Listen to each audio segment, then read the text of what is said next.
మంత్రి Amit Shah video morphing ఘటన వెనుక కాంగ్రెస్ అధినేత రాహుల్ గాంధీ పాత్ర ఉందని బీజేపీ తమిళనాడు అధ్యక్షుడు అన్నమలై ఆరోపించారు. కరీంనగర్ జిల్లా జమ్మికుంటలో జరిగిన బీజేపీ ఆత్మీయ సమ్మేళనంలో పాల్గొన్నారు. బీజేపీ అధికారంలోకి వస్తే రిజర్వేషన్లు రద్దు అవుతాయని ప్రచారం చేయడం విడ్డూరంగా ఉందన్నారు. ప్రధాని మోదీ ఎప్పుడూ రాజ్యాంగానికి వ్యతిరేకంగా వ్యవహరించలేదన్నారు. అధికారం కోసమే కాంగ్రెస్ తప్పుడు ఆరోపణలు చేస్తుందని అన్నమలై విమర్శించారు. It is very shameful.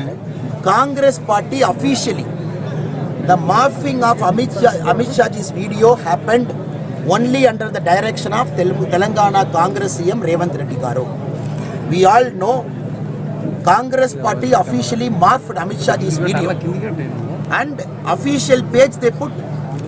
And how without the Chief Minister's knowledge, how will the video get morphed? How will they put an official page?